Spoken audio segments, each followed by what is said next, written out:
A instrução no Brasil. Laurentus. Este texto foi publicado em junho de 1954. O ensino no Brasil continua e continuará por largo tempo sendo algo voltado apenas para as classes mais favorecidas que não se importam muito com os valores cobrados, mas a grande maioria não pensam assim e o ensino público dá o básico do básico e nesse meio muita cultura desnecessária. A formação do brasileiro para o dia a dia. Na época que estamos atravessando é, de fato, uma vergonha para os nossos fóruns de país civilizado e muito pior, com as responsabilidades à lua tem o Brasil de ser vanguardeiro das demais nações do mundo. O problema da instrução. Seu programa de ensino secundário não passa de um aleijão. Não falemos das taxas extorsivas que são impostas aos alunos, o que constitui um verdadeiro crime de lesa pátria. Ao invés de se facilitar o ensino, dificulta-se-o. Que dizer, por exemplo, da exigência feita às crianças que cursam o primeiro ano ginasial, de aprenderem latim, inglês, etc., quando mal sabem a própria língua. Por acaso na Inglaterra ou na América do Norte o idioma português faz parte do programa de ensino? Todos sabem que não. Logo, por que razão nós outros devemos tomar semelhante alvitre? E quanto ao latim língua morta, a não ser para o Estado do Vaticano e nas cerimônias da sua igreja, bem que podia ser excluído tanto da medicina, como das ciências jurídicas e sociais, etc. Não faltam termos portugueses para substituir aqueles.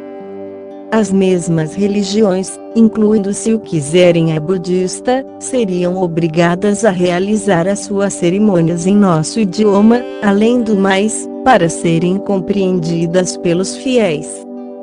Ouvir uma missa em latim, por quem não o conhece, não passa de fanatismo religioso. Do mesmo modo que em japonês, etc. Entre nós existe a Igreja Cristã Brasileira, fundada pelo ex-bispo de Maura. Em Paris, a mesma coisa, possuindo vultoso número de fiéis, e que foi fundada pelo santo homem que tinha o nome de Abade Júlio.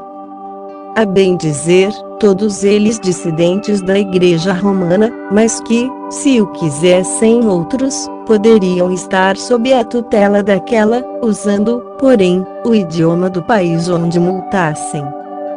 Providência esta que não sabemos se o próprio Vaticano não a tomará um dia, em seu próprio benefício.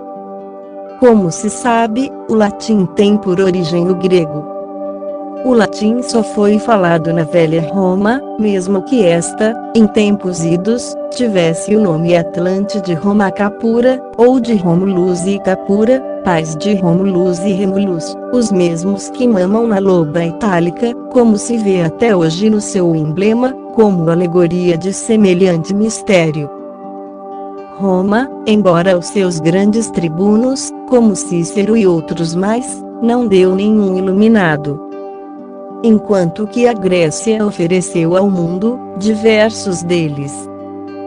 Foi uma verdadeira chuva de pérolas caudas do diadema celeste, Orfeu, Pitágoras, Platão, Plotino, Amônio Sacas e outros mais. Jesus esteve em Roma, e não que fosse romano. Isto, devido à sua própria missão, que ninguém a conhece na terra. Dizem, alguns autores de responsabilidade, que também encontraram na Índia, vestígios da passagem de Jesus. O autor de Culva diz, foi muito feliz naquela passagem em que Pedro e outros apóstolos, fugindo de Roma, Jesus lhes aparece e eles lhe perguntaram, para onde ides, Senhor? E ele respondeu, vou a Roma morrer por Pedro já que Pedro não quer morrer por mim. Uma aparição post-mortem. O silêncio fica como resposta para aquele que não a sabe dar.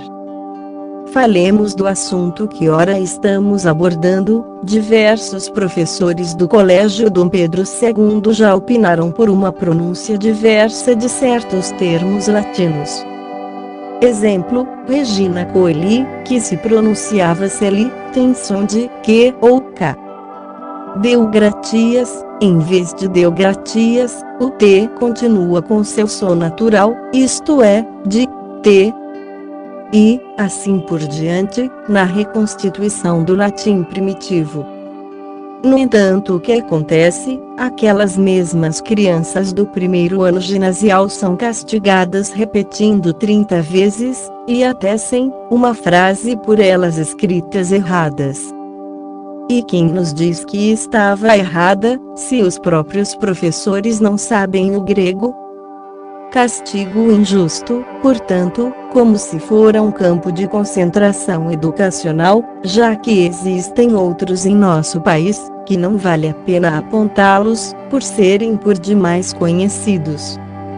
Assim, o latim como o grego, o inglês, etc. só deviam ser estudados em cursos especializados, para não os chamar de independentes, pois que, nem mesmo na medicina, como dissemos anteriormente, deviam ser adotados.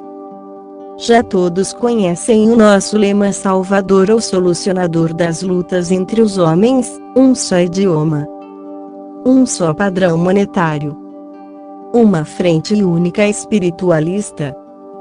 Nós outros ocultistas, e teósofos principalmente, somos obrigados a estudar outras línguas, inclusive as chamadas sagradas, como sejam o hebreu e o sânscrito, esta hoje, substituída pelo Pali, falada nos arredores do Everest. De fato, o ensino no Brasil é a maior das vergonhas, pois não mais se coaduna com os tempos que correm, melhor dito, com a nova civilização para a qual estamos trabalhando.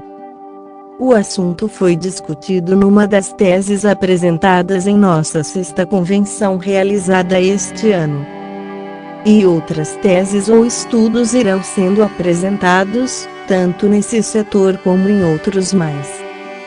Chamem Perón de ditador, do nome que lhe quiserem dar, mas o fato é que é um homem que colocou a instrução em seu país acima de todas as resoluções a favor de seu povo. O ensino é gratuito, do mesmo modo que os livros. No Brasil, doloroso dizê-lo, é do que mais se descuidam os seus dirigentes, se eles mesmos possuem uma cultura abaixo da crítica, com algumas exceções dignas de nota.